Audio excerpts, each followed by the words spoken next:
अब सेटिंग होने में लग जाएगा 10 साल। थोड़ी सी तो सेटिंग होती है। तो hi everyone, welcome back to our channel. I hope you guys are doing good. So अभी हम थोड़ी देर पहले ही जॉब से आए हैं। जॉब से नहीं आए, जॉब से आते हुए हम कहीं चले गए थे ऐसे घूमने फिरने, गेड़ी मारने, क्योंकि आज सनसेट बहुत सुंदर था, राइट। सो हमने सोचा कि हम आए गए हैं, तो आप बहुत टाइम से हमारे कमेंट्स में, वीडियोस में धक्के क्यों दे रहे हो वीडियोस में, और मैंने जो कल कम्युनिटी टैब पे एक पोस्ट डाला था उस पर बहुत सारे अच्छे अच्छे क्वेश्चन भी पूछ रहे हैं, क्यों ना उनका आज मिलकर आंसर दे दिया जाए। ठीक है, क्योंकि आपको पता है गुरसाहिब जी के बड़े दिन से टांग नहीं खींची गई है तो आज मेरे पास फुली मौका है कि जो क्वेश्चन आए पूछ लो, बस पूछ ले। फिर आप भी आंसर करो, मैं अकेला थोड़ी आंसर करता रहूंगा। हाँ यार, दोनों करेंगे। चलो चलो चलो, लेट्स गो। कहाँ सो धक्का क्यों दे रहे हो? मैं सेंटर में नहीं हो रहा यार, we should be in centre. चलो। सो फर्स्ट क्वेश्चन है Kartika 727। Love your vlogs guys, keep coming and please make long videos, it finishes too quick. वैसे ना ये क्वेश्चन, ये कंसर्न हमारा भी है, हमें भी लगता है जब मैं खुद देखता हूँ ना हमारी वीडियो, मेरे को लगता है बड़ी जल्दी खत्म हो गई। हाँ, बट हमें ना फिर ये भी लगता है कि अगर ज्यादा होगी तो लोग बोर हो जाएंगे। वो कहेंगे हाँ, इनकी वीडियो देखने लग गए आधे आधे घंटे की या 20-20 मिनट की। तो आप ना कमेंट बॉक्स में बताओ हमें एक ऑप्टिमम लेंथ क्या होती है, क्या होनी चाहिए। मतलब दूसरों की भी देखते होगे कि मतलब हमें नहीं पता कि 20 मिनट्स 15 मिनट्स आधा घंटा तो बहुत ज्यादा हो गया यार, ये तो बहुत ज्यादा हो गया। तो आप बताना कि कितनी होनी चाहिए, फिर हम उसी हिसाब से वीडियो और कंटेंट शूट करेंगे। अगला क्वेश्चन है मनमीत खुराना का। Have you guys ever thought about moving to USA? हाँ, कभी कभी मन में आता है, मेरे को तो आता है। तो कनाडा आने का नहीं सोचा था नहीं, कभी कभी माइंड में आता है डेफिनेटली, क्योंकि जिस हिसाब से आजकल हालात हो रखे हैं, बहुत महंगाई हो रखी है, लगता है कि USA is better than Canada in terms of inflation या इनकम टू एक्सपेंस रेशो। उस हिसाब से यूएस बेटर है आज के टाइम पे। फ्यूचर में पता नहीं क्या होगा, तो कभी कभी सोचते हैं, लेकिन वही है ना, फिर अब यहाँ पे बस चुके हैं, यहाँ पे सारे हमारे नोन लोग हैं, मतलब एक तरीके से यहाँ पे जॉब्स वगैरह भी यहीं पर है, चाहे वो दोनों की हो जाए, जड़ें यहाँ पे फैल गई हैं and we enjoy living here. ऐसे कोई खास प्रॉब्लम है नहीं। बहुत सारे अच्छे फायदे हैं जिसकी वजह से हम कनाडा में रहना प्रेफर करते हैं। एजुकेशन हो गई, या फिर आपके हो गया मेडिकल हो गया, right. There are lot of facilities जो यहाँ पर प्रोवाइड। बट या ऐसा नहीं है कि अगर लाइफ में कभी अपॉर्चुनिटी मिलती है बहुत अच्छी, या फिर एक मौका मिलता है, तो definitely we will consider that. मतलब बहुत हैवी वेटेज रहेगी कि मूव होना चाहिए, तो क्या टेंशन है, क्योंकि लाइफ एक ही मिली है, जो करना है करो यार, टेंशन की क्या। चाहे आपको कल कहीं जाना पड़ जाए, आप चले जाओ, बस उठो वगैरह निकलो यार मतलब जहाँ मन कर रहा है चले जाओ यार, सही में। नेक्स्ट क्वेश्चन है आशुतोष जयवाल जी का। वो कह रहे किसी को पैसा देकर रेफरेंस लेनी लीगल है या इलीगल है? What can be the impact in the future if someone gives a bribe to get reference? पहली बात तो देखो, यहाँ पर मुझे नहीं पता कौन लेता है, मैंने तो आज तक ये चीज नहीं सुनी है। और अगर किसी ने सुनी है तो क्या आप गारंटी है कि पैसा लेने के बाद वो जॉब लग जाएगी? मिलेगी, क्योंकि रेफरेंस देना और फिर जॉब इंटरव्यू क्लियर करना थोड़ा सा डिफरेंस होता है। LMIA के बात आती है तो वो अलग हिसाब किताब होता है, लेकिन पैसे देके रेफरेंस लेना, हाँ मेरे ख्याल से इलीगल तो नहीं है। इलीगल ऐसा कुछ नहीं है, लीगल इलीगल, क्योंकि रेफरेंस का कोई ऐसा कोई ऑफिशियल कुछ नहीं है कि रेफरेंस कौन दे सकता है, कौन, मतलब आई थिंक इलीगल तो नहीं होना चाहिए, लेकिन हाँ अनएथिकल है। सो नेक्स्ट क्वेश्चन है Bob ji gaming. I will plan to come to Canada as an international student in University of Alberta. Is it good for IT students? Definitely बहुत बढ़िया यार। टॉप 5 यूनिवर्सिटीज कनाडा की जो हैं, उनमें से एक I think university of Alberta Edmonton के अंदर है ये, और it's a very good university, या one of the top universities है, और क्या चाहिए, और आईटी के लिए बढ़िया है।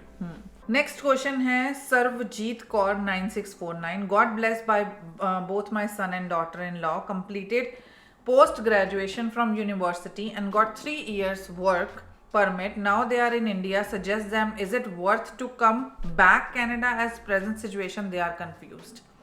So ये डिपेंड करता है कि जब आपने यहाँ पर पढ़ाई स्टार्ट की थी, मतलब वो इंडिया चले गए हैं, वर्क परमिट उनको मिल गया, उनका ये कहने का मतलब है कि वो वापस आए या ना आए। तो मैं ये कहना चाहूँगी कि जब आप यहाँ पर आए थे, आपने स्टडी की थी, तो आपके माइंड में क्या था, रहना था या नहीं रहना था, ये डिपेंड करता है बच्चे फ्यूचर अपना किस तरीके से देखते हैं, अपने आप को 5 साल के बाद कहाँ देखना पसंद करते हैं, कि वो उनके जो ड्रीम्स है वो इंडिया में भी फुलफिल हो सकते हैं तो बहुत बढ़िया बात है। अगर कुछ ऐसा है कि oh you have to come here and you have to get some good jobs और the lifestyle you want it is only in Canada, अगर इस तरीके का कोई सिचुएशन है, so you should definitely give it a chance, क्योंकि आपने बहुत पैसा ऑलरेडी लगा लिया है। अगर लगा ही लिया है तो why not to utilise that, right? मेरे हिसाब से आप जिस तरीके की लाइफ अपनी जीना चाहते हो अपनी पूरी ज़िंदगी में, जिस तरीके का लाइफस्टाइल चाहते हो, अगर आपको इंडिया में मिल रहा है तो फिर कनाडा आने की कोई ज़रूरत नहीं है। अगर इंडिया में सारी चीज़ें हैं, पैसा वैसा है, कोई दिक्कत की बात नहीं है, एकदम बढ़िया हिसाब किताब है, तो फिर कनाडा आके क्या करोगे? अगर आप जैसी ज़िंदगी जीना चाहते हो ऑलरेडी चल रही है, या फिर जी पाओगे इंडिया में। लेकिन अगर आपको लगता है कि नहीं वैसी ज़िंदगी मेरे को कनाडा में मिलेगी, वो फीचर्स हैं, जो चीज़ें होती हैं वो आपको कनाडा में मिलेगा, तो डेफिनेटली कनाडा आ गया, ट्राई करो, क्या दिक्कत की बात। स्ट्रगल तो हर जगह होते हैं, देखो कनाडा आओगे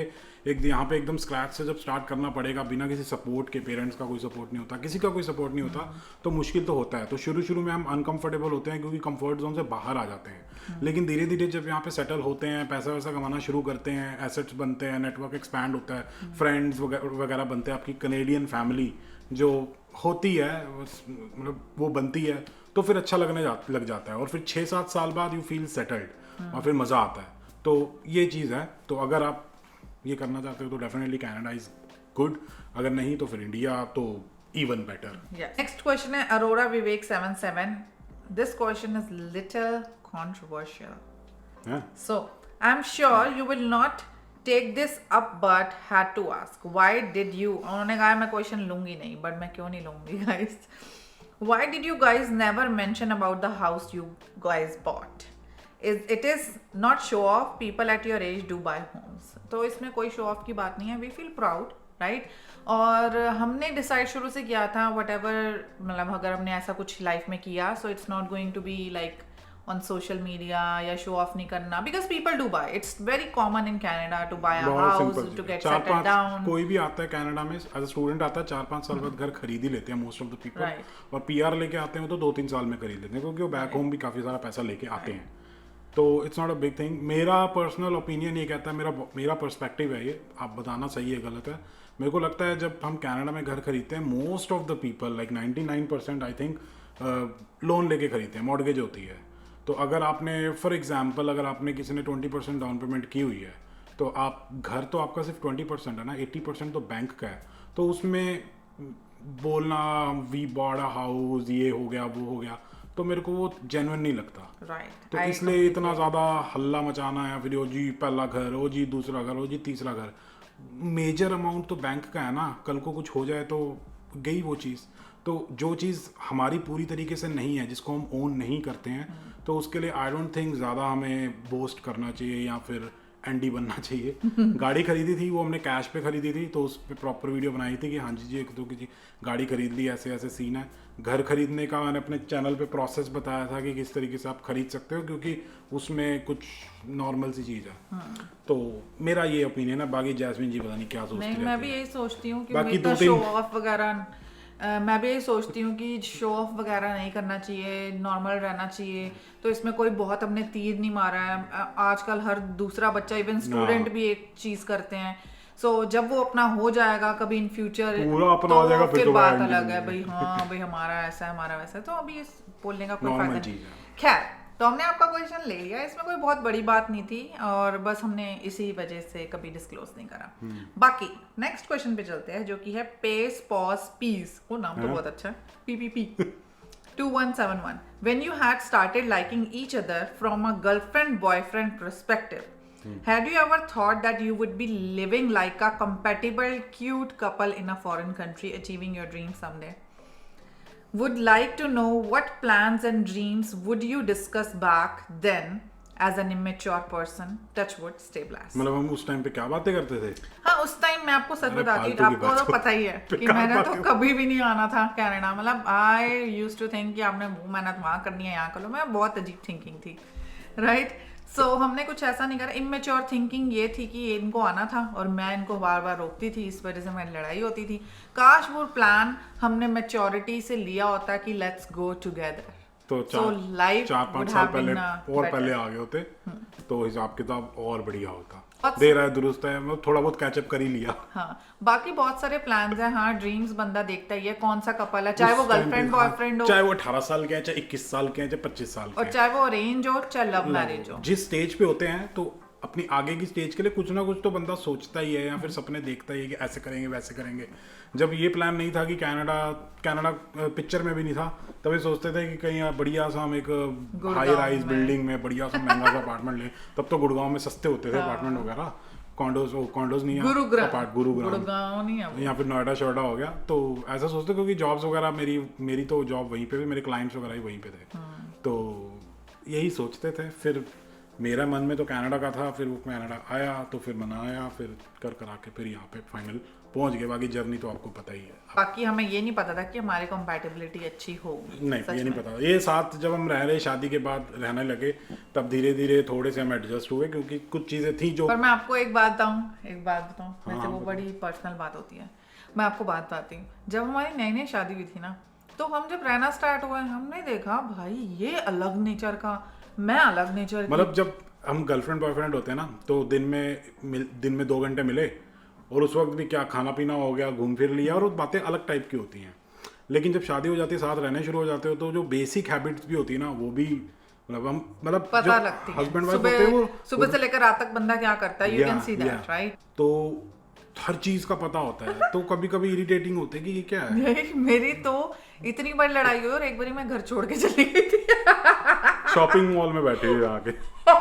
तो कुछ चीजें, कुछ ऐसी मतलब बातें, बचपना होता है, you can say that. It's been like almost 3 years, राइट, 2 years। हाँ, तो फिर वो धीरे फिर बंदा एक हैबिट बनती रहती है, मतलब एफर्ट लगाने पड़ते हैं अपने आप को इनकी एक्सपेक्टेशंस के हिसाब से सुधारना, और ये तो नहीं, इनका तो फिर जो है वही है, रिजिड। क्या चाय पत्ती निकालते हो अभी उसमें से, छन्नी में से। कोई बात हो रही है, 2 साल हो गए मैं बोलता, कंपैटिबिलिटी की बात हो रही है यहाँ पर। मैं ये कह रहा हूँ कि हैबिट्स एक दूसरे से मैच करना, मतलब मैंने एफर्ट की कि आपको ये पसंद नहीं है, तो मैंने वो थोड़ा सा करना कम कर भाई दिया। इस भाई ने तो लड़ाई करा दी हमारी ऑन द स्क्रीन। ये तो गलत बात हो रही। नहीं लड़ रहे। चलो अगला प्रश्न। तो ऐसे क्ले की तरह बंदा ना जुड़ने लग जाता है बस। क्या होगा? नेक्स्ट क्वेश्चन है Zubair 1, how to come to Canada except student visa. आना ही नहीं भाई, बंद कर दिया उन्होंने लोगों का आना। विजिटर वीज़ा है, परमानेंट रेजिडेंसी वीज़ा है, मतलब पीआर लेके, या फिर आप एलएमआई लेके क्लोज्ड वर्क परमिट पे में भी आ सकते हो। एग्जैक्ट रूल्स नहीं पता, आरसीआई से डिस्कस कर सकते हो। यही कुछ तरीके हैं। या फिर आप बिना वीज़ा के तारों के नीचे से भी आ सकते हो। डंकी।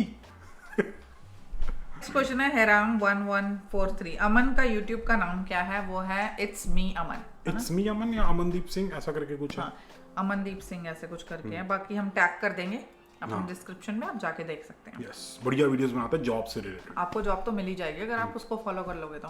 जॉब, रिज्यूमे, और क्या था, कवर लेटर, क्योंकि इसी की इंटरव्यू टिप्स, मेन इसी की दिक्कत आती है। तो you should watch his channel. वो बहुत ही आपको लाइक इन्फॉर्मेशन और बहुत हेल्प करेगा अगर आप अभी नए नए कनाडा में आए हो, या फिर आपको वर्क परमिट मिल गया और आप जॉब हंट पे हो।